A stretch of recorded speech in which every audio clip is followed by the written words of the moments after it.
SoresanCrockxen clan members, Poke fans, and others who have on this video. I'm SoresanCrockxen here with episode 4 of Pokemon To Be a Master. And today is the Beartic episode. And I gotta say, I was very emotional on this episode. I've been seeing a lot of people talking about this as just a nuanced episode. It was very lackluster, whatever the fuck. But I actually like it because it highlights Ash's strong points as a protagonist for these past 20 years. And it's just the fact that he connects with Pokemon in a deeper level than most other trainers, I guess you could say, in the history of the show. Beartic has always been shown to be like a very strong and aggressive looking Pokemon in the past, series with, what was her name? Bernadette? No, not Bernadette. Georgia in the Black and White series. With her Beartic against Iris and all that stuff. So it's always been shown to be this very aggressive, big, strong-willed Pokemon, and it goes to show that not all Pokemon are the same. You have this beast of a monster who is very weak-willed and very insecure with their own powers and all that stuff. And I really like the fact that they had Ash's skills as a trainer that connects his heart to those around him. Was able to bring out the best in this Pokemon that was shown off here.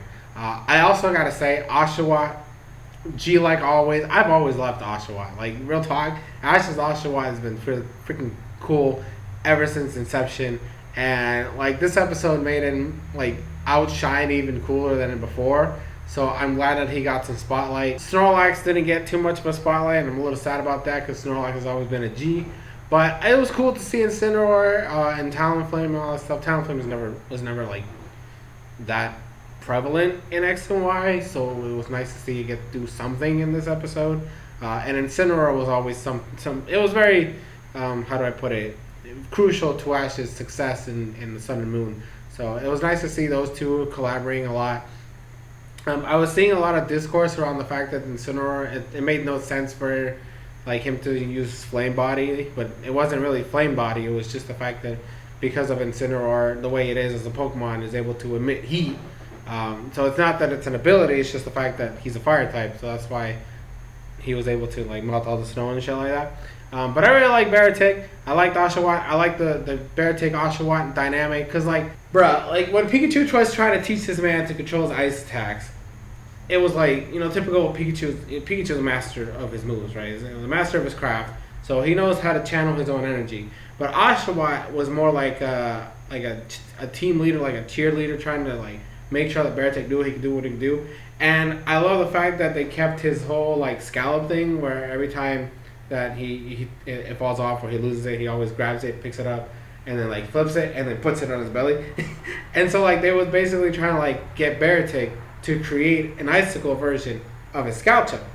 And so every time Beartic would mess up, he would get even worse, and Oshawott would be like, no, you can do it, and everybody would cheer him on, hey, you can do it. And I'm still confused on what move it was trying to use. I'm thinking it's Ice Shard. It doesn't look like Ice Shard because it's too big to be Ice Shard. And I don't know what move it is. It's not Icicle Crash, because that's giant. You're throwing giant icicle shards, and it's not Icicle Spear either. I don't even think Beartic learns that move, and it's not Avalanche either. So I really don't know what it's supposed to be. I'm gonna take the safe guess and assume it's Ice Shard. But so the fact that he uses it after they fell into the crevice and all that shit, he uses it to climb out of it while carrying Ash, Pikachu, and Oshawott. And then once again, Oshawott's hey, the Ice Calchop like before. And then because he was able to create the staircase out of the crevice, he now has the confidence to actually create the Scalchop. And then Oshawott was okay, now you created it, now you gotta do it like me. And then he does this whole thing, he picks it up, lifts it up, flips it, puts it on his belly. And so Beartic goes out and does the same thing too. He lifts up his little ice Calchop, he twists it, he flips it around, and he puts it on his chest. And then all the forest Pokemon are oh my gosh. I mean, they're still a little scared, but then this little Bellsprout's no, I want one too. So he runs to Beartic and was you make me one too, and Beartic makes one for him too, and then the Bellsprout does the same thing, puts it on his chest, and then all the Pokemon are oh my gosh, Beartic's cool now, and then they go. Man, it was just great. It was great. It was a great ending. Then The whole point of the weird thing is the whole point of this episode was the fact that Ash, Misty, and Brock were gonna see some fucking Magikarp go up to the waterfall to become Gyarados. But like this was like I don't think we needed that shit. Like they could have just been walking around and stumbling on this Beartic, and that would have been good. I felt like there was no reason for the whole Magikarp stuff to have existed. But I guess they needed a reason for them to be in this fucking forest. But I don't fucking care. Beartic is a G. Oshawott still cool as hell.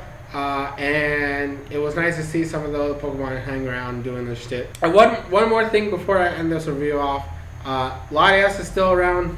I'm really hoping that at the end of this whole thing, Ash does end up catching this Latias.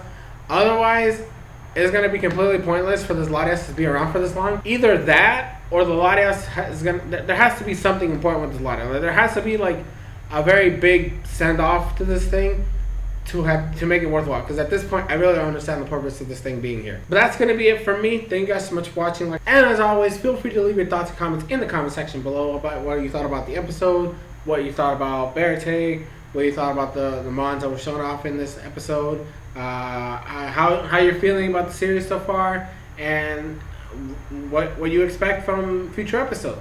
But that's going to be it for me. Thank you guys so much for watching. I've been SoresanCrockxen, and I will see you guys in future videos.